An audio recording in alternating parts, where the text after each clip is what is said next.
The Word of God is alive and powerful, sharper than any two-edged sword, piercing even to the dividing asunder of the soul and the spirit, and of the joints and the marrow, and is a critic of the thoughts and intents of the heart. Ang tibuok nga kasulatan gipaginawa sa Dios ug may kapuslanan alang sa pagpanudlo, alang sa pagpamadlong, alang sa pagpanulid, ug alang sa pagmatuto sa pagkamatarong aron ang tao sa Dios mamahingpit masinangkapan alang sa tanang maayong buluhaton. Ang kahulugan sa imong mga pagtulon na nagahatag og kahayag ug nagahatag og salabutan sa mga walay kahibalo.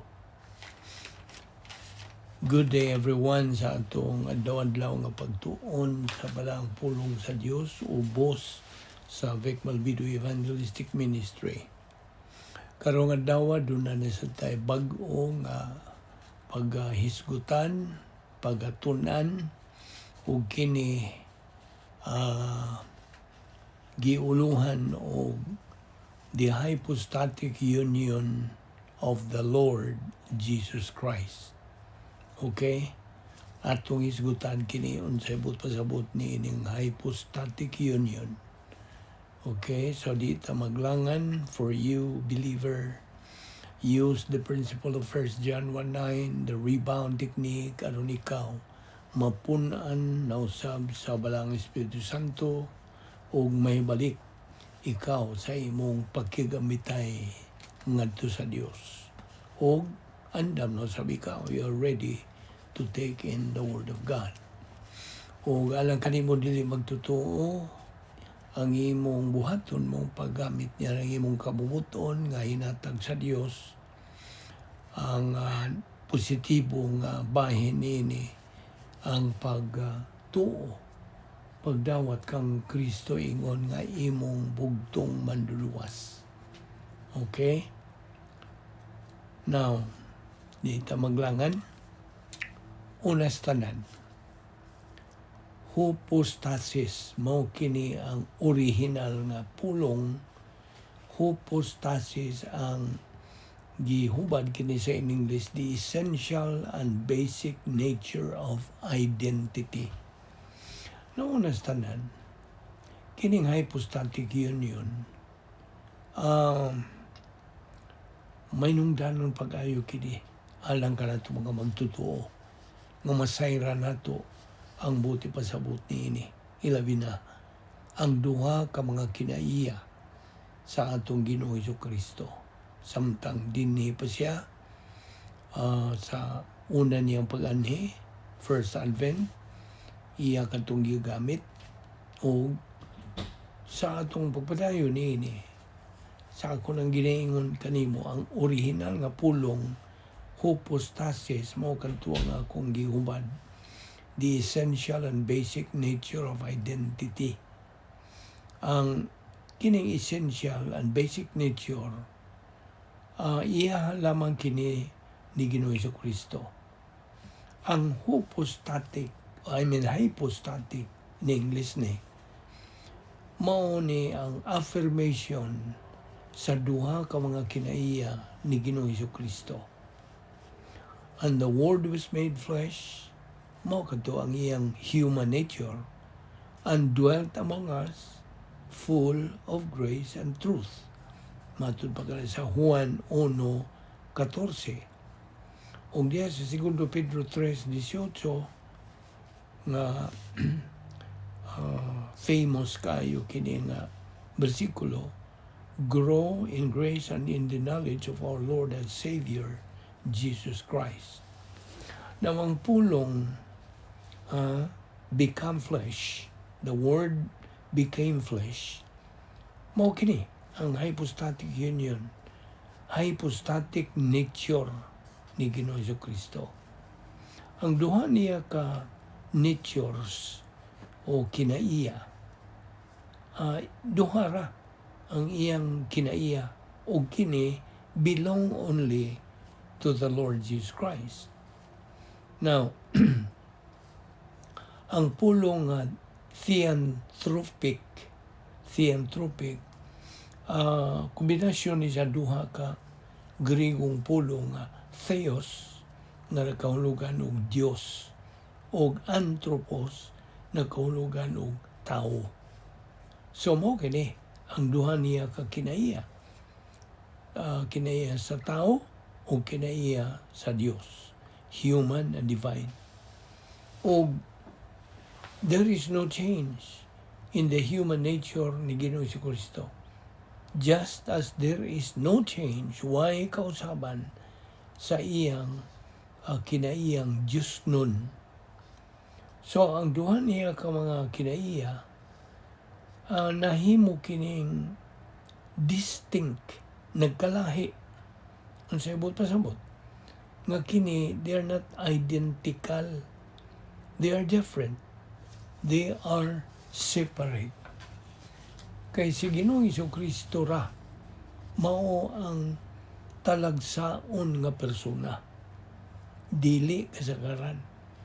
Tungod, niining iyang kanang possess two natures, the nature of man and the nature of God. Mao kana ang iyang hypostatic union. Now, ang iyang pagka-Diyos nga kinaiya, divine nature, kanunay kining magpabilin nga divine nature. The human nature always remains the human nature. Magpabilin gyud sila. They go together but they are separate. Santo pang pinulungang Binisaya, nagkuyog kini sila pero nagbuwag, separate. Now, sunda ko maayo nini sa atong pagtuki bahay nini. Now, ang nature of God, ang kinayang Diyos nun o kinaya sa Diyos, napulo ka mga kinaiya. Unsa man yung napuo ka kinaya sa Diyos, as i-review mo kinayang mga kinaya sa Diyos. Sovereignty, ang iyang hingpit nga kabubuton. Perfect righteousness, hingpit nga pagkabatarong. Perfect nga justice, hingpit nga hustisya. His perfect love, hingpit nga gugma. Sunod, hingpit nga eternal life, kinabuhing dayon. Hingpit nga pagka-omnipotente, labaw nga magkagagahom. Hingpit nga pagka-omnisciente. Okay? Ang sabot. Iyang pagkasayod sa tanan. Ug hingpit ang iyang pagka-presente. Mut pasabot, bisag asa, ana siya. See? He is all present. Ug ang ikasiyam nga kinaya sa Dios, ang iyang dili na mausab. Wala pagkausab ang Dios. Hingpit gud siya. Ug ang ikalapo nga kinaya sa Dios maong iyang pagkakamatuoran. Okay? So, atong i-review. Sovereignty, righteousness, justice, love, eternal life, omnipotent, omniscient, omnipresent, immutable, o veracity. Sumo kini ang napulo ka kinaiya sa Dios. So ila-ilaha ang Dios kung wa ka pagkaila sa Dios, mo ni ang kinaiya, mga kinaiya sa Dios. Apan kitang mga tao, doon naman po tayo mga kinaiya. Okay? Unsa man ni. So ang Dios doon ay napulo ka mga kinaiya. Kitang mga tao, doon na lang tayo 5. We have only 5 attributes. Unsa man ni. Ang naguna ni ang imong pagkasayod sa imong kaugalingon, self-consciousness. Okay?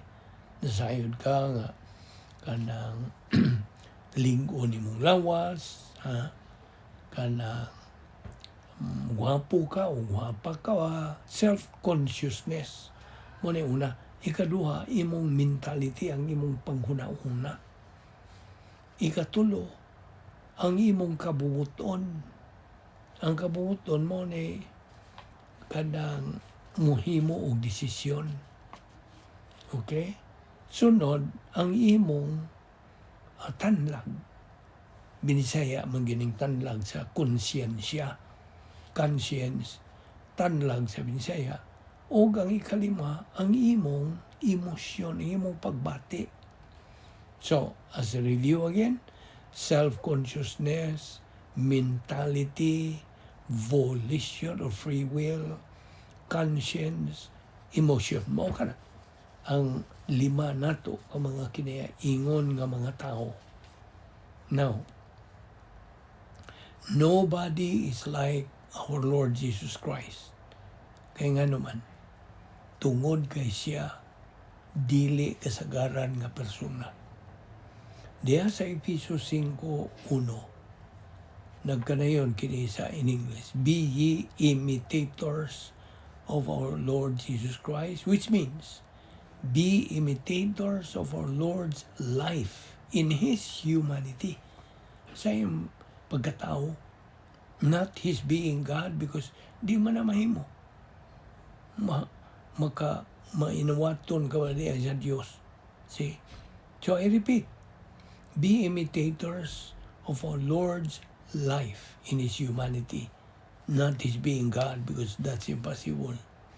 So be imitators. Pagka mainawaton ikaw kang sa espiritual nung kinabuhi ni Ginoong Jesucristo, samtang nagapuyo siya din hining kalibutan na o samtang siya nag-aplikar, nagagamit sa Diyos tong mga pangunahuna o iyang natuman gayon ang kabubuton sa iyang amahan nga langit nun. Iyang natuman ang Father's will, Father's purpose and plan sa iyang kinabuhi. Okay? Now, ang iyang kinabuhi dinhi sa iyang unang pag-anhi, kanang puno gini sa mga paghagit o mao nga siya nahimong mananaog sa iyang pagka-tawhanon in His humanity. Mananaog siya. Kay siya dito naman siya magpuyo sa iyang divine sphere. Nga gitawag og prototype divine sphere. Without using His divine nature's attributes, one niya gamita ang mga kinaiya nga Diyos nun. Now, si Ginoong Jesucristo, kinahanglan nga siya hingpit gyud nga tao aron siya mahimong manluluwas sa kalibutan. He had to be a perfect man to be the Savior of the world. Mao ni ang mga kwalifikasyon nga ang usa ka persona mahimo nga manluluwas. O kini natuman gyud tanan ni Ginoong Jesucristo. Wa kay Adam's original sin, wa kay old sin nature, wa kay personal sin, o kinahanglan hingpit ka. Now, mo na, natuman man ng tanan ni Ginoong Jesucristo. He was the only perfect member of the human race. Kaya nga naman, hingpit man siya. Kita ni mo? So mo na nga, mo na yung nakakalifikar ni Ginoong Jesucristo nga manluluwas sa kalibutan. So, He remained perfect God. Nagpabilin siya nga hingpit nga Dios. At the same time, siya nagpabilin nga hingpit nga tao. Mo na ang iyang hypostatic union. Okay? Now,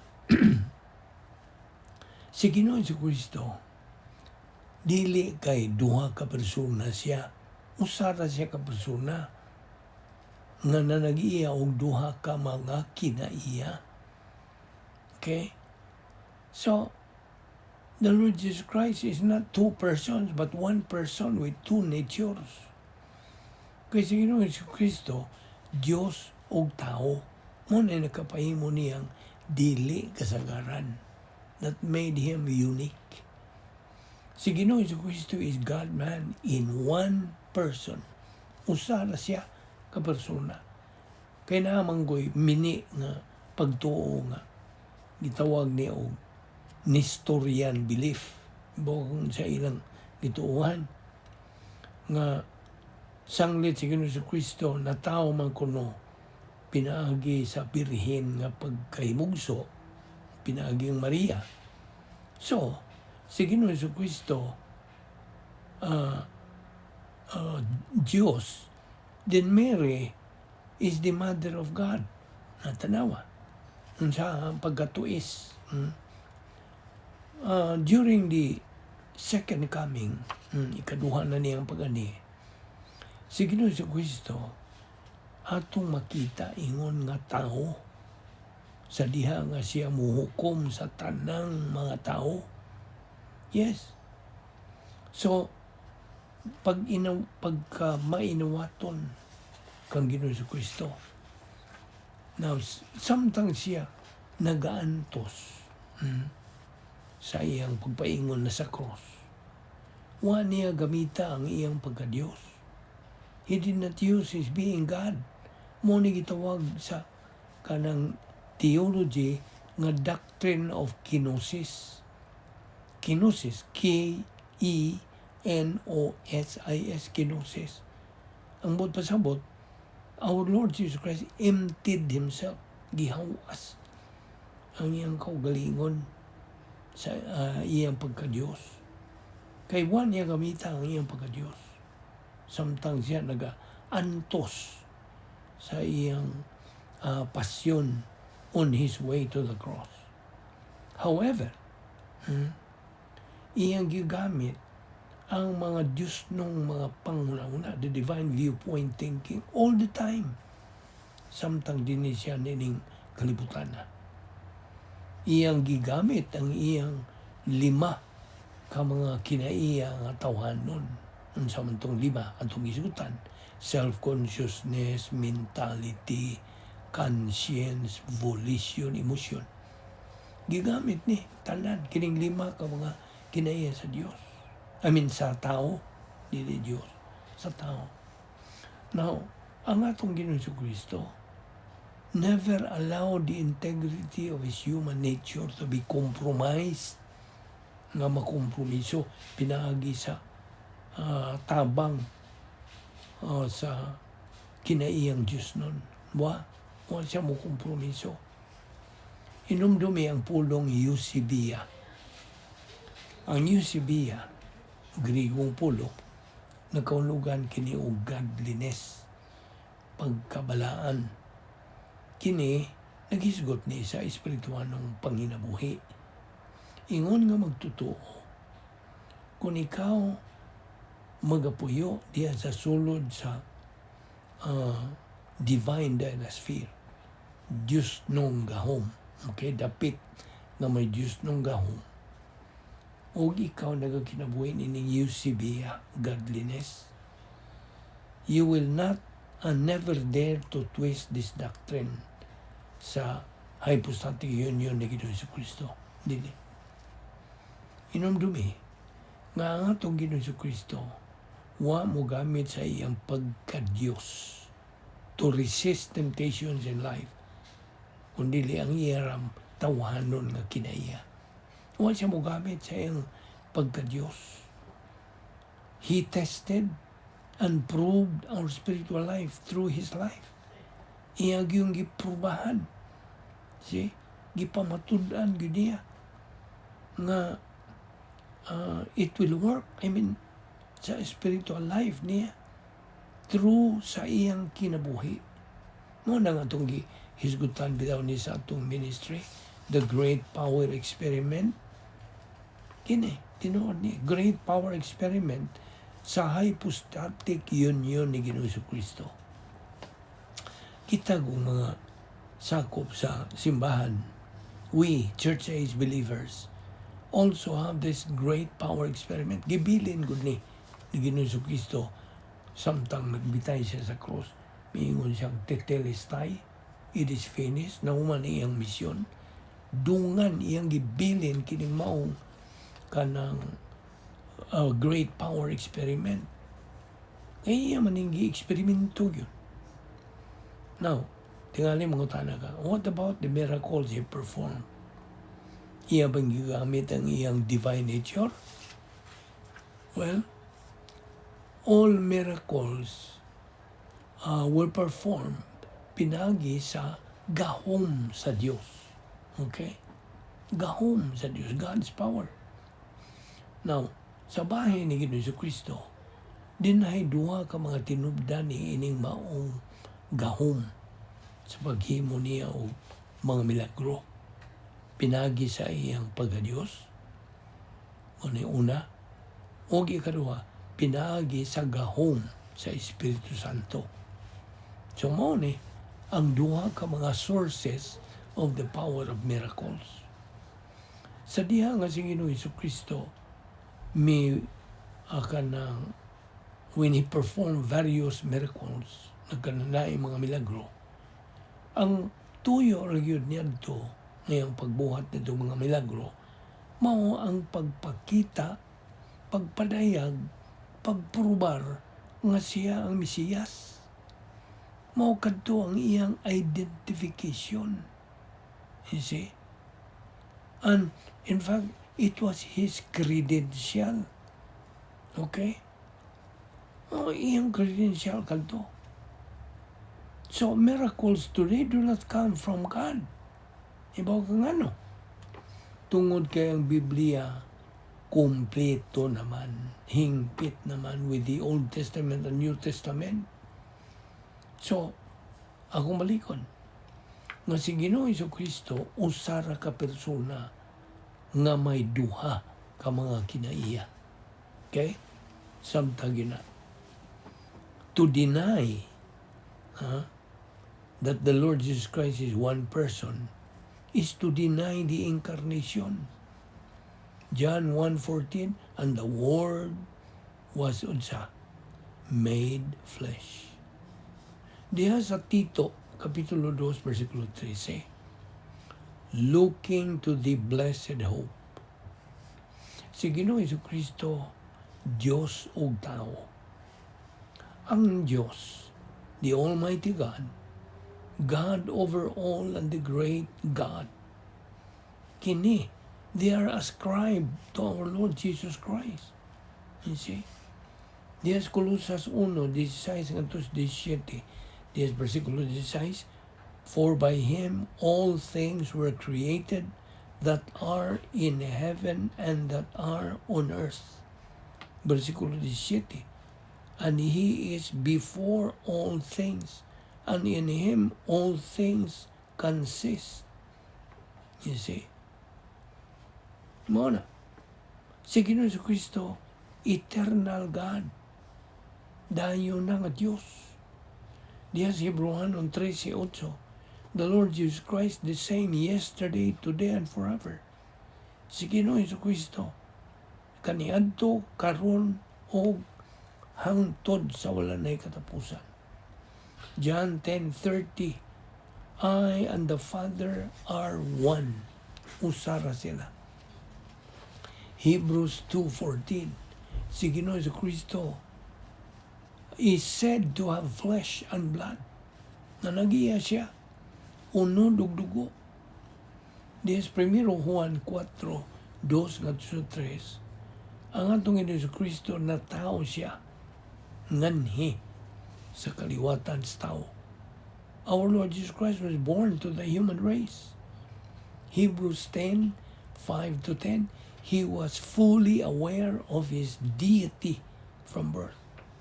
Nasayod siya sa iyang pagka-Diyos, gikan pag siyang pagkatao. Himugso. As the Lord Jesus Christ's deity, he retained these divine attributes. Iyang gihuptan. O when he was humanity, he was trichotomos. Trichotomos, tuluga. Komposisyon niya. Lawas, kalag, o tawhanong espiritu. You see? So, siya nag-agad lang nagsalig siya sa protokol nga plano sa Dios. While the two natures of our Lord Jesus Christ in hypostatic union remain distinct, whole and unchanged, without mixture or transfer one to the other. Whatever the Bible says, kung isulti sa Biblia about either nature, must be attributed to the entero nga persona ni Ginoong Jesucristo. Ang mga kinaiya sa iyang pagka-Diyos never transfer to His humanity or become the attributes of the humanity of Christ. Never. He did not use His deity. Wa niya gamita ang iyang pagka-Diyos sa iyang pag-resist sa mga tentasyon. Ang iyang espirituanong kinabuhi was in His humanity, not on His deity. Ayaw ginagsaypa. Okay? So, ang paggamit niya sa iyang espirituanong kinabuhi, ginamit niya, pinagi sa iyang pagkatao. Di na iyang pagka-Diyos. Unsa may diferensya, tali nimo og ni Kristo while He was on earth.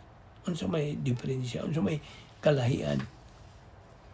Now, it is nga si Kristo, wagid siya kanang He did not succumb to temptations. Wa siya mo kanang buhat o mga kanang sala gikan niya ng mga tentasyon.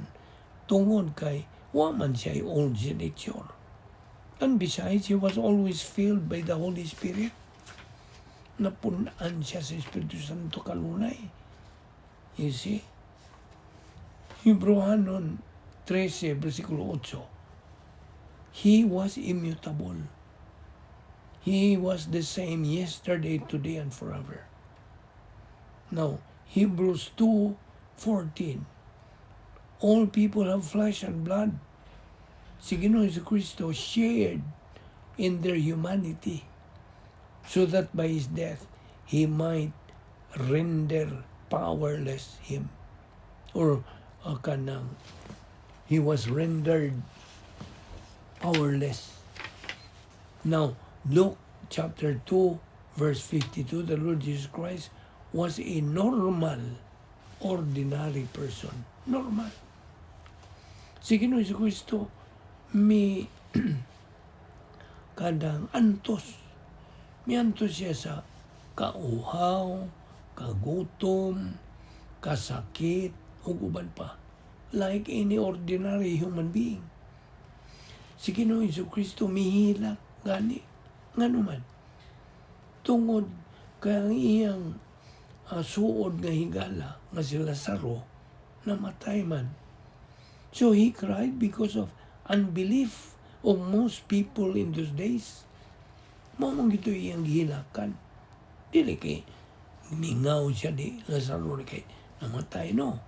Mihilak si Ginoong Kristo tungod sa iyang nakitang pagka-way, pagtuo sa mga katawhan niya itong mga adlaw. You see, way pagtuo. Naon sa may mga titulo ni Ginoong Kristo sa iyang pagkatao among many of His titles. Well, usa niyan to, Son of Man, anak sa tao. Ikaduha, anak ni David, son of David. Ikatulo, man of sorrows. Tao siyang kanang mga pagbangutan, etc. Si Ginoong Jesucristo will be God-man forever, hangtod sa kaangturan. Now, those who have seen our Lord Jesus Christ have also seen God. Now, when we worship God, kung kita simba sa Diyos, we should worship Him in spirit and in truth. Na nasa Juan 4:24. Ang tinuod ug matuod nga pagkatao ni Ginoong Jesucristo was a sin offering. Sin offering. As noted diha sa Hebreano 10, 5 ngadto sa 10, 2 Corinto 5:21, ug 1 Corinto 11:24.